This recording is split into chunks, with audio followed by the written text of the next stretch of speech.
السلام عليكم ورحمه الله وبركاته. النهارده هنتكلم بقى عن ماتش للتاريخ ليفربول. هي غير متوقعه بالمره، يعني الصراحه انا اول مره اشجع الليفر، طول عمري بكرهها الصراحه. بس احنا فرق متضاربه خالص، يعني تشيلسي ومانشستر سيتي، فمش هنحب خالص الليفر يعني. بس الليفر النهارده لا رجعتنا لايام زمان ولعبت لعبه حلوه جدا جدا جدا. صلاح 2 وانا كنت عمال ادعي والله صلاح يجيب جوان، وداروين نزل 2 وجابوا كمان 2.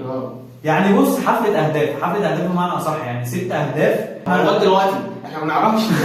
انا بصور قبل ما يخلص الماتش ب 5 دقايق. الله اعلم حتى الان 6 اهداف، بس الصراحه الماتش جامد. اللي احنا متاكدين منه يا جماعه ان الدفاع اتعدل جدا جدا جدا برجوع كوناتي ورجوع الكسندر ارنولد للدور بتاعه الدفاعي الكويس اللي هو كان بيعمله.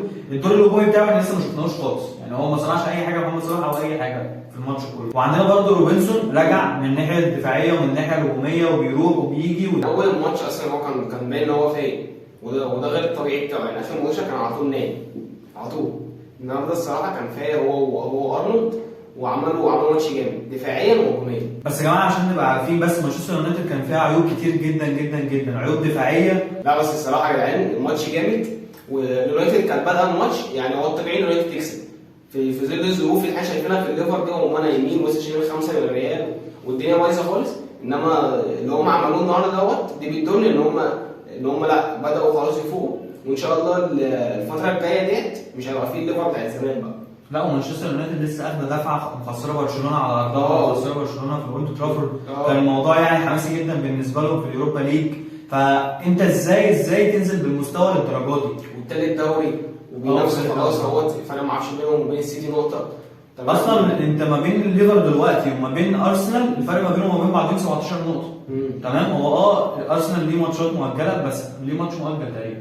بس الفكره في ايه؟ ان الدوري لسه لغايه دلوقتي ما حسمش، والدوري لغايه دلوقتي لسه بيحك في بعضه وبيضربوا في بعضهم. هو الصراحه يعني الماتش النهارده جامد، والليفر تستحق ان هي تكسب. يعني هو اليونايتد في اول الماتش كانت ماسكه الماتش الشوط الاول، في اول الشوط الاول تمام، ودخلوا كذا هجمه حوالي هجمتين 3 دول جوان، ما ينفعش يضيعوا. انت كليفر خرجت من الشوط الاولاني 1-0، يعني برضه انت مضغوط واتعمل عليك هجمات واليسون غلط كذا غلطه ومش عارف ايه وبتاع، بس خرجوا من الشوط الاول 1-0. تيجي الشوط الثاني هوب بدبل كيك 5 تفتح بقى. هو الطبيعي ان يحصل في الشوط الثاني. خلاص بقى الليفر هي كانت عارفه ان هي هتخسر تمام، عشان هي مش فايقه وشايفه اليونايتد عامله ازاي، فالطبيعي ان هو هيدافع. هتلاقي اليونايتد بتدي كمان، هتلاقي اليونايتد بقى شغال. لكن لقيت لك حصل العكس، بتهجم هجوم امامي، ومحمد صلاح بيهاجم ونونس بيهاجم وجابكو بيهاجم، وكل دول طالعين بيهاجموا على على عندك مارتينيز وعلى ديجو دالوت، وكمان بيهاجموا على لوك شو، بيضغطوا عليهم ضغط امامي جامد جدا جدا. الضغط بتاع الليفر بتاع 2018 و2019 فحاجه فظيعه طبعا. طبيعي ان خلاص بقى اليونايتد خلاص الشوط الثاني نازل خسران، فانا خلاص انا مش هعمل حاجه، ههاجم فاهمني. فده الطبيعي ان لكن هم مش عارفين يبنوا هجمه عدله ومش عارفين يضغطوا. هو كلها بتطلع قدام ومش عارفين يهاجموا، يعني كلها بتطلع قدام ومش عارفين يهاجموا، والليفر خلاص بتستغل بقى، بتستغل غلطات بقى. وصلاح ده كورتين كلمه عند ربنا واتاك جولين. لا بس صلاح مأدي. لا هو مأدي، صلاح مأدي كده على جولين، بس اللي هو مش 1 2 مثلا وبينين هجمه، لا هو بس انا فرحان له طبعا. بصوا يا جماعه عشان تبقوا فاهمين، محمد صلاح كان دوره النهارده غير ان هو الدور الهجومي، كان كمان بيرجع يدافع. كنت بتلاقيه في اسمه في مكان الجزاء، يعني في كوره كنت بتلاقي راشفورد كان دخل بيها على طول لقدام وخلاص بيجري ما حدش عارف يجيبه، وخلاص مرقص الكسندر ارنولد، لقيت محمد صلاح جه من ورا الكسندر ارنولد على طول، اخذ الكوره وبزار الكسندر ارنولد. هم عمالين يكسروا فيه الصراحه، يعني كل ما صلاح يمسك الكوره الاقي لوك شو جاي ضربه، الاقي مارتينيز جاي شايله، يا عم. في اول الماتش على فكره لو تلاحظوا ان مارتينيز ضرب محمد صلاح في وشه، لقيت لعيبه ليفربول كلها لما لقيت الحكم مش بيحسبها بقت تضرب لعيبه اليونايتد كلها في وشها، يعني اللي هو تيجي جنبه يروح عامل له كده ويقوم عامل كده. لا بس هو الحكم النهارده كان في كذا حاجه المفروض ما يتحسبش وحسبها، يعني في كذا فاول ما كانش المفروض يبقى في فاول وهو اتحسب، وكان في فاول كذا فاول بنتكلم عن الدوري الانجليزي، يعني كدوري انجليزي ما يتحسبش الحاجات دي. ايوه المفروض الحاجات دي ما تحصلش، يعني ده دوري انجليزي وفرقتين تقال والاثنين بينافسوا على الدوري، فما ينفعش الغلطات دي تحصل. طب ضربة جزاء فعلا ولا لا؟ هي ما اتحسبتش. وانت بتاع ضربة الجزاء ديت انا الصراحه هو حوده شايفها من ضربة الجزاء، بس انا شايفها ضربة جزاء. ليه؟ هو الكوره غيرت اتجاه، يعني الكوره كانت رايحه في حته ومارتينيز هو كان بيساند فاهم انت، بس هي خلاص خبطت فيه ورجعت تاني. انت فاهم؟ وغيرت اتجاه، يعني هي الكوره كانت رايحه كده كانت ممكن تروح للعيب اللي وراه، أيوة. ما شريتها جول فاهمني، فهي خبطت في ايده ورجعت تاني، رجعت لفرناندو بس هو ما حدش يجيبها. فانا شايفها الصراحه المفروض تتحسب. انت شايفها غير كده؟ انا من وجهه نظري ان هو ما سعاش على الكوره عشان ايه؟ عشان تتحسب. هو لو كان ساعة على الكوره وهو رايح عشان ياخد الكوره ويدخل منها جول، كان ساعتها الحكم هيقول ايه؟ لا ده هو المفروض ان هو كده منع الكوره، يعني هو منع الكوره من قدام واحد.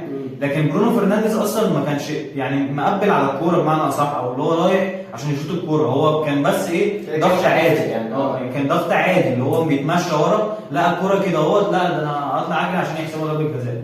فما اتحسبتش عشان كده، لان هو بيسند وبيحاول ان هو ايه؟ يقع صح، مش اللي هو ايه؟ يقع يجيله اصابه. فهي دي بس الايه النقطه اللي خلت الحكم ما يحسبهاش ضربه جزاء.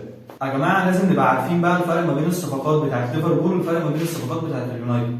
يعني ماكلاستر دوت المهاجم ده، مفيش كده يا جماعه، مفيش كده في الدنيا. انت بتبص قدامك عندك نونس في اسوأ حالاته، على فكره هو سيء جدا دفاعيا، هجوميا كويس بس سيء جدا دفاعيا، مش شبه محمد صلاح. محمد صلاح دفاعيا وهجوميا كويسين، لكن هو سيء جدا جدا دفاعيا، بس هجوميا دخل لك جونين.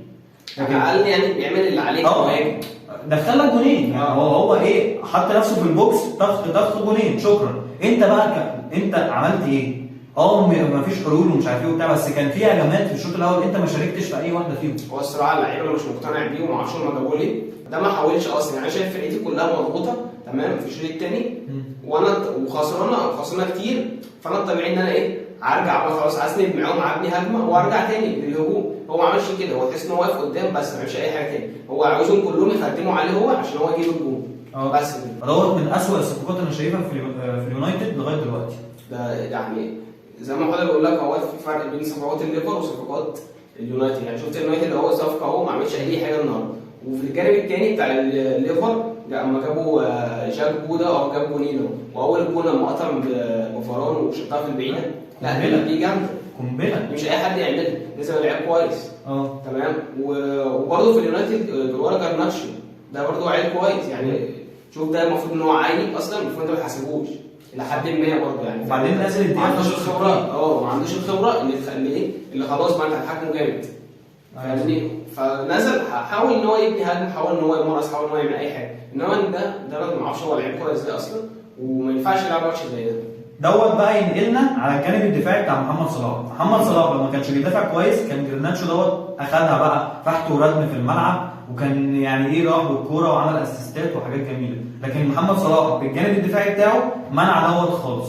هو الطبيعي انه يعمل كده، وعارف ان هو لو خلاص لو ساب نفسه صلاح هياخد رايح جاي، وزي ما شفنا اخده يمين في شمال على طول، المارتينيز اتمدد على الارض، فهو الطبيعي ان هو يعمل كده. بس برضه الحكم ما ينفعش يسكت على حاجه شبه كده. يعني في اول واحده ما عملوا بالكوع كده هو ما حسبهاش، فازاي برضه؟ يعني ده دوري انجليزي برضه مش دوري مصري. وفي النهايه يا جماعه عايزين بقى ايه؟ لايك وشير وسبسكرايب للقناه لو اول مره، واشتركوا بقى على الانستجرام بيج وفي الفيسبوك بيج والتيك توك، وعليهم حاجات مختلفه كتير. يلا بينا، سلام.